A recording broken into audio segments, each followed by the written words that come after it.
This is the Pay in Cromarty, and we are going to head up this rather attractive cobble street to a Gaelic Chapel.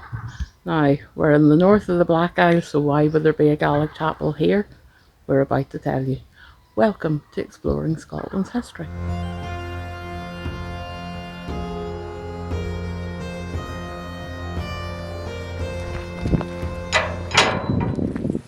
Just behind Hugh Miller's monument, today we're going to visit the Gaelic Chapel. We're going to tell you some of its history and a lot more history about the guy that built it. This chapel was built in 1783 and was known as the Pay. It was a place of worship for displaced Highlanders.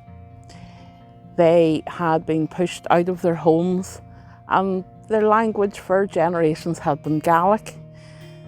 They had been moved to Cromarty, where most folks spoke English, and the chapel was built really so that they could keep a tie with their past and they could worship in their native language, the Gaelic.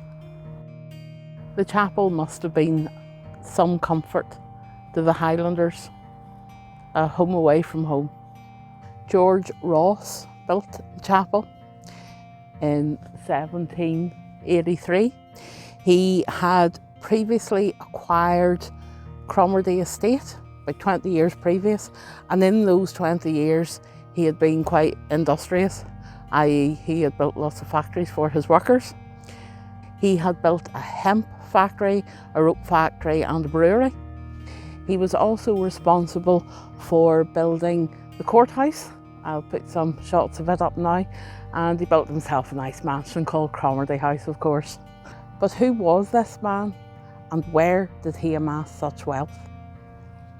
Our George had himself well seated with the affluent and influential of the time. He had even served under Duncan Forbes of Culloden as his private clerk. He later served Argyll, and Argyll put him to work as a military secretary. He worked his way to have influential connections in the city, in the army, and of course in politics. Buying up swathes of Cromarty, which he did, meant he had quite an electoral influence in the area. Ross's establishment of hemp and rope factories started up quite a lucrative trade with the West Indies. And with that trade, Scots followed him out into the West Indies, and he and his ilk bought many cotton plantations. They also invested in sugar and coffee plantations. So the reality of it is, this chapel was built on the proceeds of slavery. Actually, according to a report in 1807, nearly all, or at least the majority, of the sugar plantations in Demerara, which is now Guyana, they were all owned by Scotsmen. The three academies of Inverness, Fortrose and Tain were also funded in quite a big percentage by the profits of the plantations. The reality of slavery, no matter how we may view it today, is that it brought wealth upon wealth to Scotland. And up here on the Black Isle, there are quite a lot of stories of slaves coming to Scotland, and I will tell you a few of them. We have all read about the systemic cruelty of those who were enslaved, but there were some exceptions. Some slave owners had care for their slaves. Some formed genuine and long-standing relationships with them, leading to children who would return to Scotland. The start of the 1800s saw 3 black pupils attending Inverness Academy. 10 years later, there would be 5 children from the same family attending Tain, and they were from the Caribbean originally. Even Hugh Miller I'll put a link to his video here.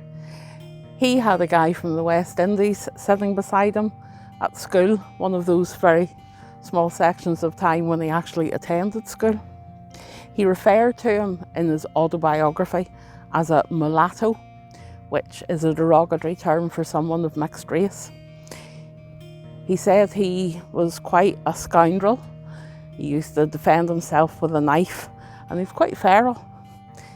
Turns out that Hugh was more feral, because when the chap and him got into a set-to, Hugh managed to stab the other guy with his own knife.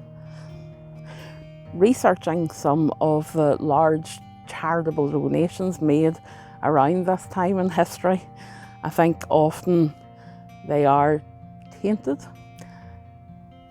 And that's a modern day word, but yes, tainted by where the money came from, how moral or immoral it may have been gathered. Even a large place like the Northern Infirmary in Inverness was largely built by the profits from the plantations. And this can be mirrored all over Britain.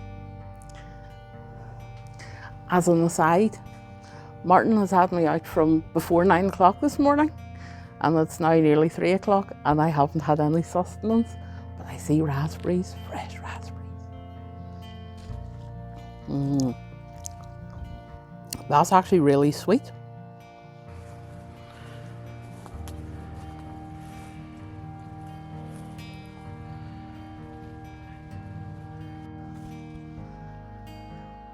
We'll have a lurker here.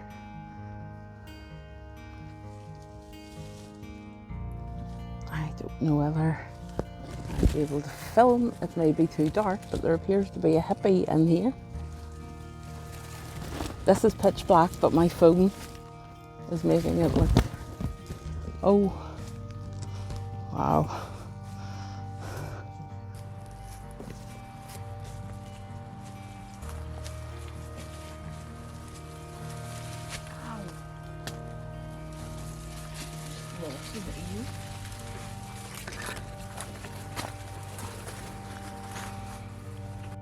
I think what I've learned really is we can't change the past.